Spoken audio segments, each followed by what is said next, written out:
गुफ्तगू कर रही हैं, आइए देखते हैं। तौहीन अदालत का उन पर इस वक्त सवाल उठ रहे होते और अगर मुकदमा तो नहीं होता लेकिन कठेरे में ज़रूर होते। आप इस वक्त मुल्क के हर इदारे को मुतनाज़ा कर रहे हैं। दूसरी बात, ये छोटी सी बात आपकी गोश गुजार कि कौन है जो कठपुतली चला रहा है, कहने की क्या बात कर रहे हैं, खुल के बात करें। अगर पर नहीं जल रहे हैं तो साफ बात करें कि कौन उनको इस कठपुतली की तरह चला रहा है। वो कोर्ट को मुतनाज़ा करना चाहते हैं या मुल्क की मुसल्लह अफवाज की तरफ उनके इशारे हैं, किस इस्टेब्लिशमेंट का इशारा है? वो खुल के बोलें। मुल्क के प्राइम मिनिस्टर हैं, इक़्तिदार से चिपके हुए हैं और अपनी ज़ात के लिए इस वक्त पूरे मुल्क को यरगमाल किया हुआ है। तो इंशाअल्लाह हम आज एक फैसला देंगे, हम सब सुनेंगे। हम आज आए हैं, मुंतज़िर है पूरा मुल्क कि पाकिस्तान को इस बहरान से निकाला जाए। पाकिस्तान के हर इस वक्त इदारा मफलूज हुआ है, हर एक्टिविटी बंद है, हर काम बंद है, मुल्क बिल्कुल मुअत्तल है।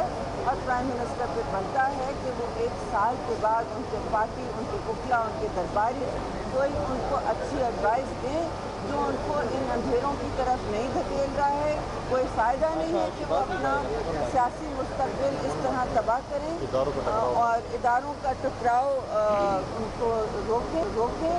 इस वक्त तो उनको मैं समझती हूँ जमहूरियत के सारे इक़दार को यकीनी बनाने के लिए खुद को मुस्तक़बिल कर दें। मैडम, कल फवाद चौधरी साहब ने कहा कि पीपल्स पार्टी केस का हिस्सा नहीं है लेकिन आप ट्रॉफी लेने आ गए, तो इस बारे में क्या कहते हैं? देखिए, पीपल्स पार्टी ने, आपको याद होगा, ज़रा सा आप माजी में देख लें कि 3 अप्रैल को ये 2016 को ये इशू आया।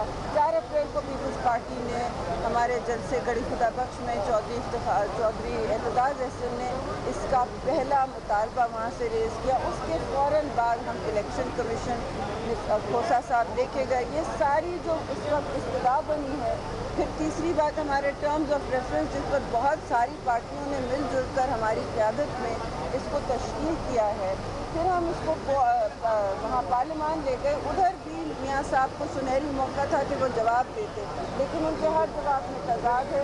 उनके हर डॉक्यूमेंट में जो आधी रात को रिलीज़ होते हैं अजीब गैप्स हैं और कोर्ट भी सर पकड़ के बैठा है, सारा मुल्क सर पकड़ के बैठा है कि कौन सा डॉक्यूमेंट सही है, कौन सा फौज है, कौन सी असलियत है, कौन सी हकीकत है, कौन जाली है, कौन नहीं है। तो इन हालात में पाकिस्तान को डालना इस वक्त पाकिस्तान की। और जब ये टूर्नामेंट शुरू हुआ तो उस वक्त फवाद चौधरी साहब एक्स्ट्रा प्लेयर थे, वो भी प्लेयर नहीं थे इस गेम के।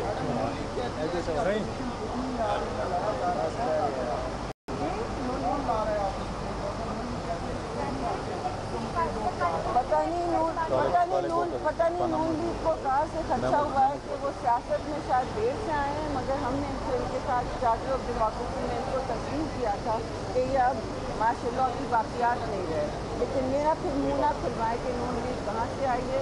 और उसके इस वक्त जो असासे डिस्कस हो रहे हैं, शहीद जुल्फ़िकार अली भुट्टो की बात करते हैं। इन्होंने कहा कि हमें नेशनलाइज कर लिया गया, तो सबको नेशनलाइज कर लिया था। ये क्या थे उस वक्त?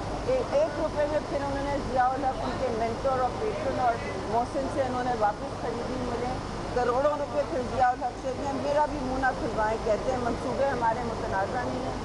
वो तो पूरा प्रोग्राम हमारे सारे बरखुरदार कर सकते हैं आप। शुक्रिया बहुत बहुत।